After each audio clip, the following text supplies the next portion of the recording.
Everyone, welcome once again to the Only You. Vince here in studio, Dr. Patino in his office on the split screen here. How you doing today, Dr. Patino? It's been a good day. It's been a productive day.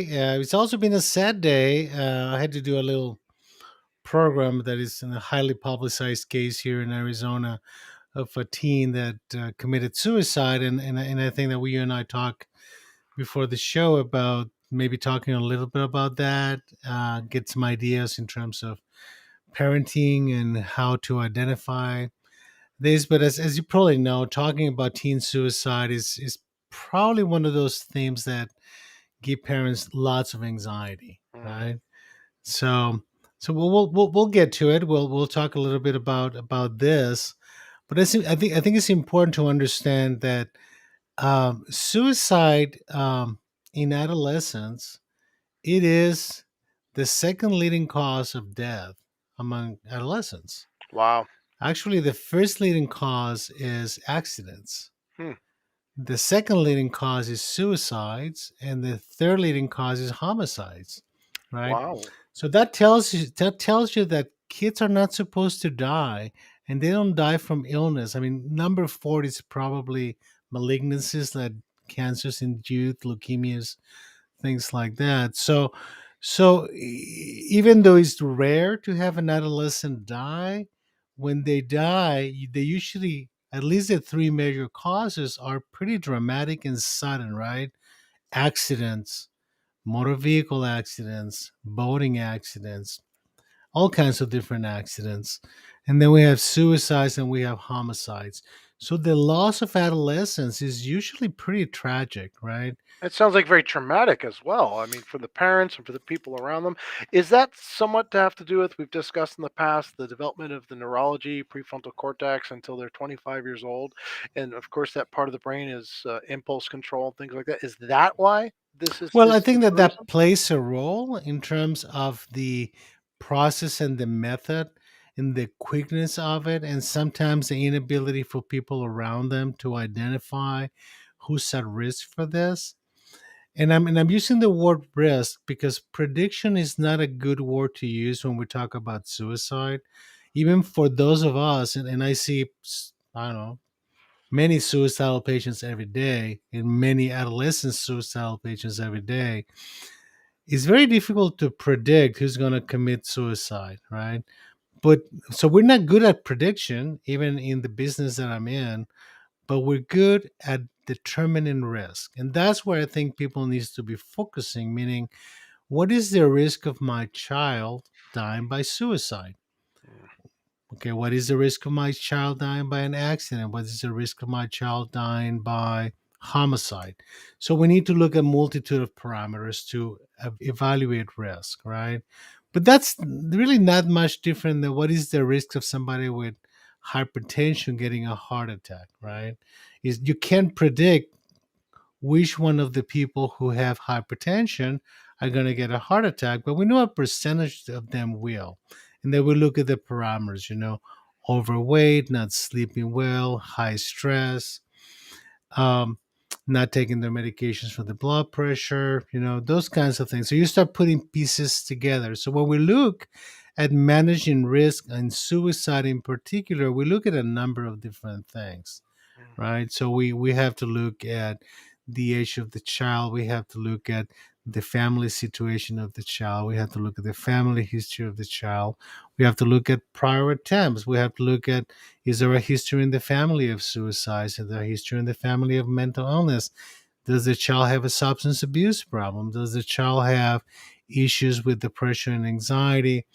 Um, so we start putting all those pieces together, understanding that the risk has three components, just like mental illness have three components: your biology, your psychology, and your social cultural environment. So when we talk about trying to reduce the risk of suicide, we're looking for health in those areas, right? We want to make sure things are healthy. So adolescents have some particular issues, and you mentioned some of those, which is they don't have very good brakes on their brain, so they act impulsively.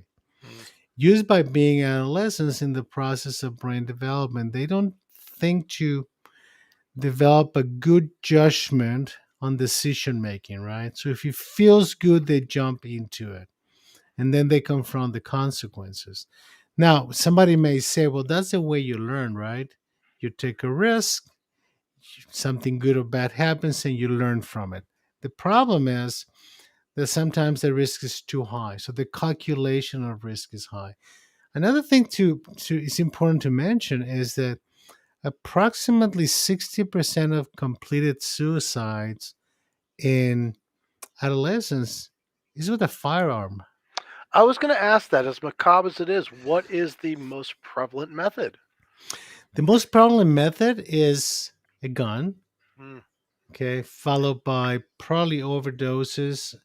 There are hangings that lead to people wow. to die.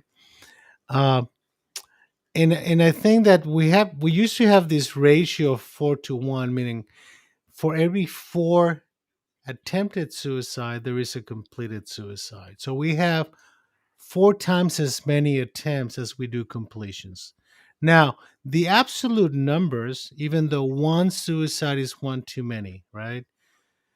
Is probably between 2,500 to 3,000 suicides per year, right? Wow. So, in the context of all suicides, which is about 35,000 to 40,000 per year in the United States, about 10% are going to be adolescents, right? Children's suicides, meaning kids below the age of 12, are more rare, but they tend to be on the increase too. We also have to remember that COVID has significantly increased stress for adolescents for a number of different reasons. And so we're seeing more suicide attempts, right? When you look at those numbers, you said it's 10% of all suicides. What is the percentage of adolescents in our society? So is it a parity to the actual demographics, or is it a skewed?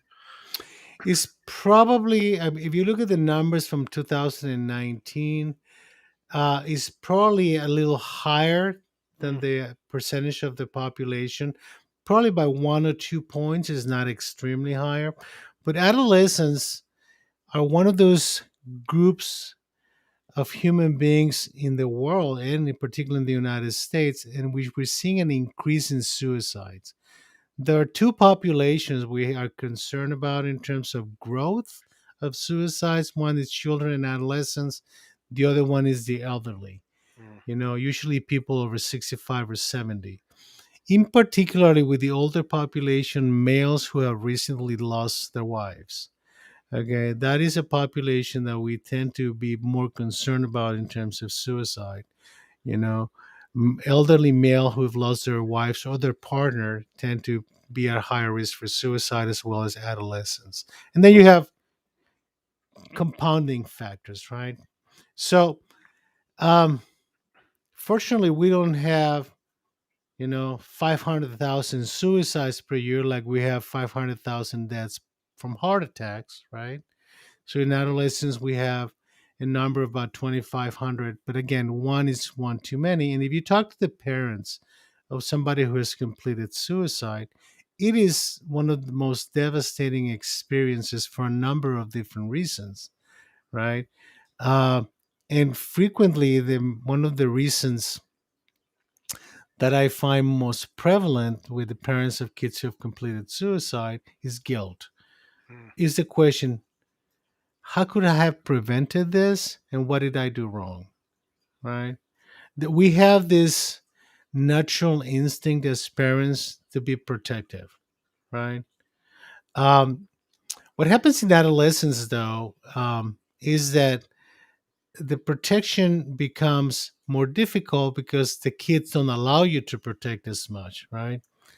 Because the nature of adolescence is separation. Hmm. So, like in this particular suicide that we had in the last couple of days, we had a situation in which the kid ran away from home, right? After an argument with the parents. And eventually they found the kid dead, right? So imagine how the parents feel in a situation like this, which is devastating because there was an argument, there was a discussion that happened before that, right? And I think it's important that we understand that suicide, even though it's a tragic event, it has a movie behind it, right? So we tend to focus a lot on the event of the suicide, but we need to pay attention to the movie if we are to be able to reduce the risk for everybody else, right? So we have to look at what were the circumstances, what were the signals, that the kid was in trouble or was having some difficulty. uh, was the kid having depression or anxiety, something that runs in the family? Was the kid becoming more distant from the family? Was the kid trying to tell us something by being more rejecting, or by being more angry, right? So we need to understand all of those things. We also need to understand that sometimes the kids start writing notes about sad stuff. They start talking more about death. They start divesting themselves of their belongings that are very dear to them. They become more socially isolated. They don't want to be with their friends anymore. Those are red flags. None of them by itself is a prediction of anything. Mm. But we have to know our kids. Now, when it comes to parenting, if we are to be successful identifying our kids being at risk for suicide, we have to pay attention, right? Because if you're not attentive, then you're not going to be able to pick up on those red flags. Second, you have to be able to listen. And we've talked about this before, right? In terms of when we are parents, we take things personally. And if the kid is defiant or is oppositional with us, especially with teenagers, we tend to impose our power and control, and sometimes in rejecting and aggressive ways, right? And it And sounds that like in that situation, you'd want the exact opposite. You needed to listen and not be let your ego get in the way, because really, what's at risk is your child's life. well, in general, if we are to be able to help our kids live their adolescence unscathed, right?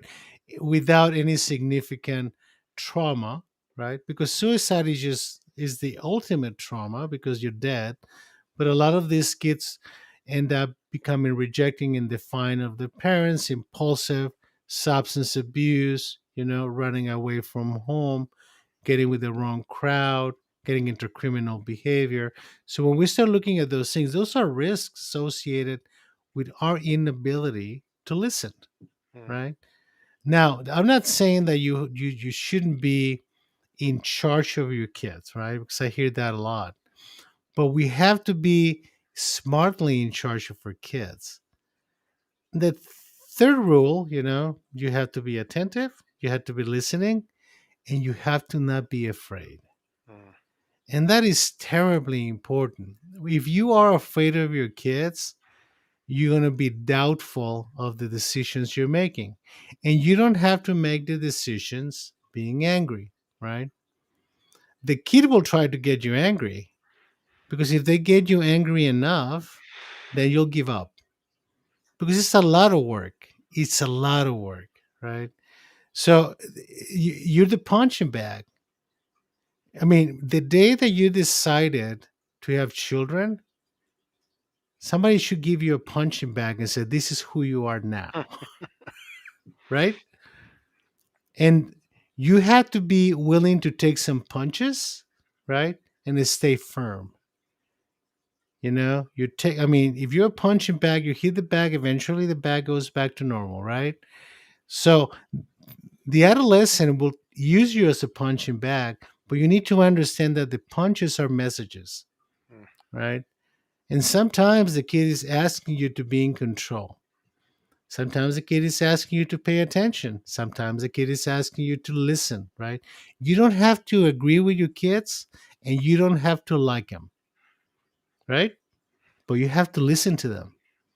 And you have to listen to them as smartly. You have to listen to them in terms of what they're trying to tell you with their behavior. And you have to be willing to extend a hand and say, well, I'm still in charge. I set the rules.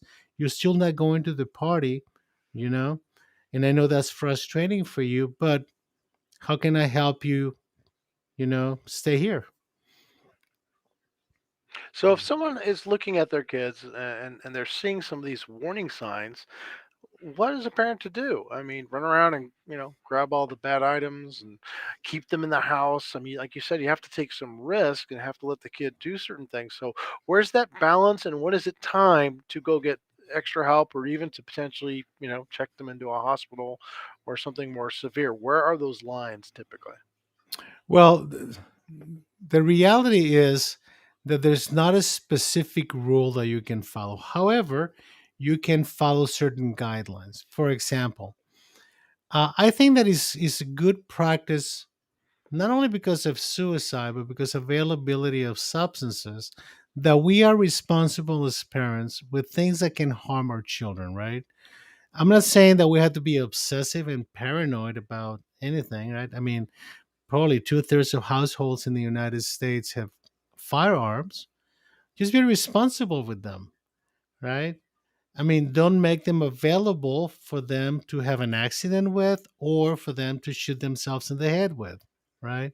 So that's a responsibility that we have as parents. The same with medications, right? We become very nonchalant about having all kinds of pills around, right? Be responsible with those things, and those things are potentially dangerous, keeping under lock and key. And that's okay, right? So we have to make sure that we provide an environment that allows them to grow without the temptation of risk that goes beyond what is acceptable, right? But you have to do all of this not because you're paranoid about your kid being suicidal, right?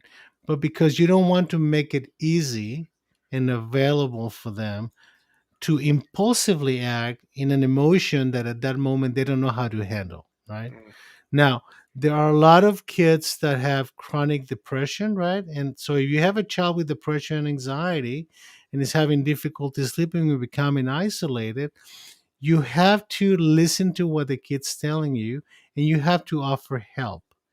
The best help you can do as a parent is listening. Okay. If the kid's not getting help, we'll talk to your family doctor, get a therapist, ask them to talk to somebody they trust, right? But always with you as a parent providing the guidance and the limits, right? Let me give you an example. I see a lot of the kids that say, I'm suicidal because my parents don't listen to me, but the only people that listen to me are my parents, whom my friends that my parents don't like, right? mm, So in order for me to not be suicidal, my parents have to let me go to where I want to go. Well, that's not necessarily acceptable, right? Because you as a parent, you have to provide the tools, right? But the tools don't have to necessarily be defined by the child, mm, right? I mean, let me give you an example. I have a lot of kids that have really bad relationships with their parents or their step parents, right? They come to the hospital, they're suicidal, and they tell me, if I go home again, I'm going to kill myself. Then I have to ask, well, but if you don't go home, you won't, mm, right? So that's a very specific, and now I'm trained to handle this, but that's a very specific environment in which they're choosing to use the suicidal threat as a way of them being in control of where they go, right? So that requires a very intense intervention with the kid and the family so you can find a way for the parents to be empowered again in the management of this kid. Okay, you cannot help a child by making them independent, right? We have a responsibility as parents to provide the guidance, right? But sometimes the parents find themselves inattentive or find themselves unaided in the how to. So that's where professional help becomes important, right? Um, Most of the time, um, when the patients get surprised with a suicide attempt, for example, the parents react with a lot of fear. mm, And we had to make sure that we help the parents process that fear in a way that they understand that most likely is not their fault. Okay. Most likely is not something they did that day that made the kid be suicidal, right? The kid may have been carrying a risk for a while, right? But their fear is not helpful for the child. So again, within the parameters of normal parenting and being in control and setting the boundaries for your kid, you have to be able to provide a safe environment that is going to conduce the kid to be healthier. It's not about us. I mean, I get tired of saying this. It's not about me as a psychiatrist. It's not about mom and dad as parents. It's about the child. So purpose becomes important. So you were asking before when it's time to get professional help. So the parameter is intensity, frequency, and how is it affecting the child, right? If you have tried counseling your kid, if you have tried church, if you have tried friends, if you have tried other family members, right? And things are going downhill and the kids now not going to school, not going with their friends, it is time to get some professional help. Okay.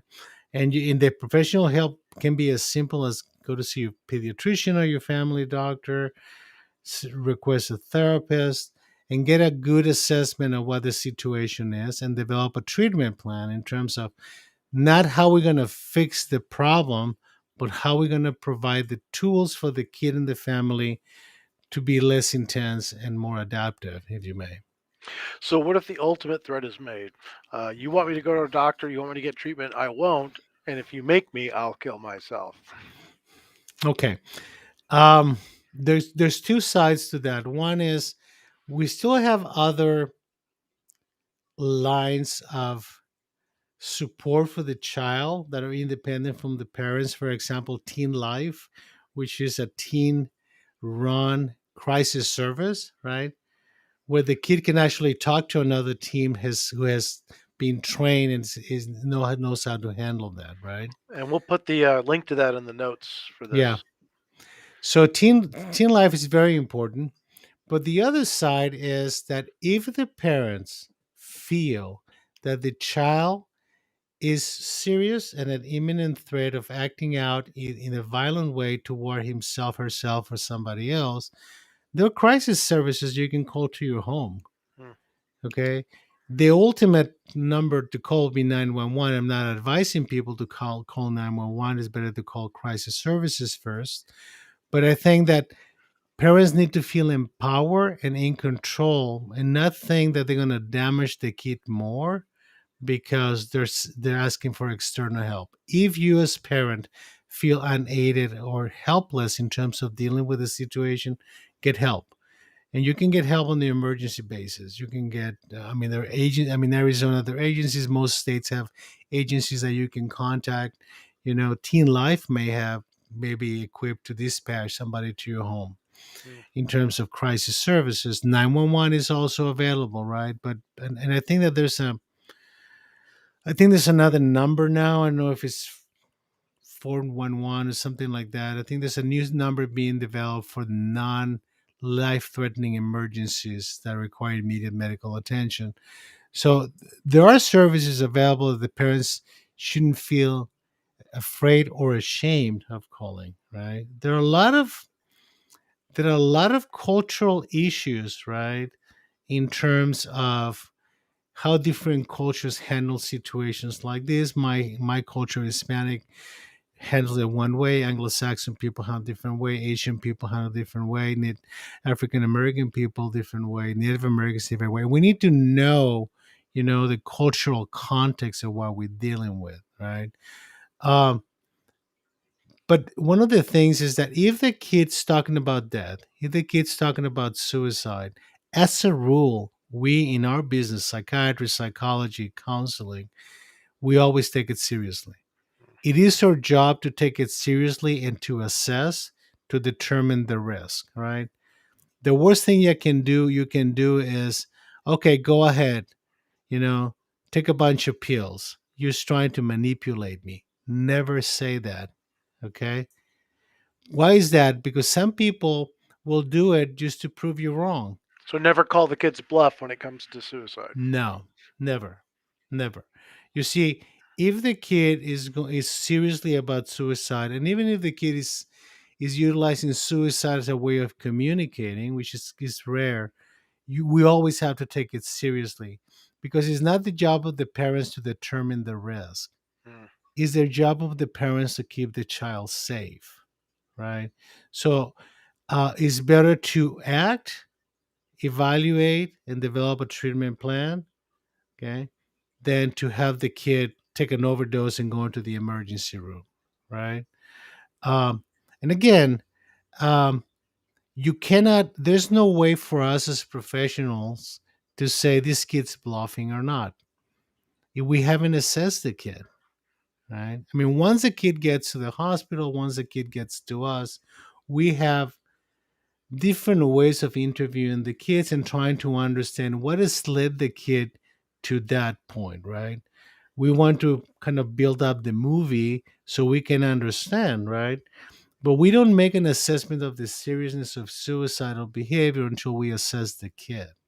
Okay. Because then at that point, we have a risk assessment and we can say, well, this kid may not need to be in the hospital. Maybe the kid needs to get intensive outpatient services and counseling even before getting medications. Maybe the kid needs medications because there's a family history and there's in the movie a lot of history of depression. Maybe the kid has psychosis, right? And things that the voices are telling him or her to kill themselves. So again, it's not the job of the parents to make the assessment. It's the job of the parents to protect their kids, right? And that's a one thing that we as parents should never be afraid of, whatever it takes. Question for you. You have told me in the past that you have spoke with teens who have attempted suicide, and you used paradoxical logic, I think is the term you use. I use a lot Uh, of paradoxical intention. yeah, paradoxical intention, and you have come to them and say, then why didn't you kill yourself? What is their typical response?